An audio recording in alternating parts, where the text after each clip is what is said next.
I'm Christopher Titus, people, and this is the Armageddon Update. Government shutdown and the Secretary of War Hegseth. Yeah. pisses off the guys who actually handle war. On Tuesday, 800 generals, admirals, and leaders from our military brought to Quantico from their posts around the world. Totally good idea to get all the most important people in one room. Was it for a war plan to dominate the planet? Are aliens finally threatening to end us? And we need to have all our leaders together to get them ready for an invasion from another galaxy? Welcome to Earth.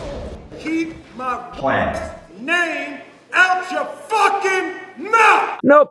Turns out Whiskey Pete Kegsbreath was shaken because he couldn't stir any of our military's leaders to even fucking smile. So many of us were worried that he was gonna demand a loyalty oath to Trump, or he was gonna fire a few hundred generals to turn us into a dystopian authoritarian hellscape. Nope. Turns out it was shaving tips and a recommendation for our generals to attend Zumba classes. Now, I've been public speaking since I was 19 years old, and honestly, between you and I, to bring in a bunch of accomplished professional badasses, men and women who literally have our lives and safety in their hands, and to lecture them about beards, woke, DEI, and not enough cardio was an amazing exercise in how not to run a military. He actually scolded them for being fat. It's completely unacceptable to see fat generals and admirals in the halls of the Pentagon. You know, I think our military needs to be in at least as good a shape as the people in charge of the military. Here are people who are in charge. Then drunk Nazi and ex-newscaster, you may know him as an empty suit full of hair gel and homophobia, continued to scold the generals and admirals on their grooming. This is that same Secretary of Defense that had a makeup room installed at the Pentagon. I always use an aftershave lotion with little or no alcohol, because alcohol dries your face out. I'm sure all these career military men who have thousands of years of military experience between them noticed how perfect Vodka Voldemort's eyebrows were. Pete Hegseth. Yeah. Nice highlights, Pete.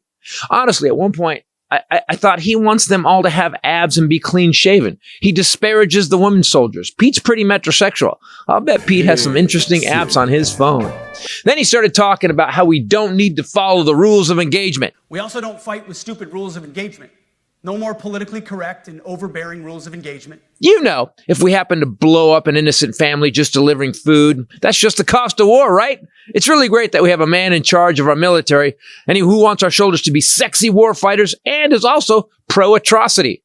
But this last thing he said before he walked off to deadly silence. Move out and draw fire. Godspeed. Draw fire? He wants these guys to draw fire. He wants our military to be shot. Cool. To all of our incredible soldiers, sailors, airmen, and Marines, thank you for your commitment to the Constitution and the citizens you protect. I apologize for the embarrassing way you were treated by Captain Manscape and Colonel Comeover. Watch Trump as his ass does not get kissed when he walks on. Thank you very much, Pete. Great job you're doing, too. Fantastic job. I've never walked into a room so silent before. This is very... Don't laugh. Don't laugh. You're not allowed to do that.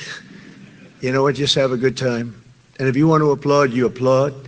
And if you want to do anything you want, you can do anything you want. And if you don't like what I'm saying, you can leave the room. Of course, there goes your rank. There goes your future. Better get out your old army uniform. Yes, with 108 angry countries, there's bound to be trouble. Did he think that the warrior brotherhood that he ran from 5 times, the soldiers that he called suckers and losers, were going to treat him like a rock star? The silence and disdain is thick. It's like a weather front. It actually gave me hope. It's pretty obvious that if this orange bloviating dementia patient and this over-polished, slicked-back, alcoholic used car salesman try to turn our brothers and sisters in uniform against us, good luck. One of the soldiers started calling Trump and Hegseth fat man and little boy because they both bombed so hard. I love the military. Hegseth. Yeah. I'm Christopher Titus, and this is the Armageddon Update. It actually gave me hope. I thought, oh, none of these 800 dudes who are literally mad dogging everybody. They're so pissed off, they can barely breathe. They're seething through gritted teeth. And I thought, oh, they're not going to turn against us. In fact, I would say Trump needs to build a bigger wall around the White House.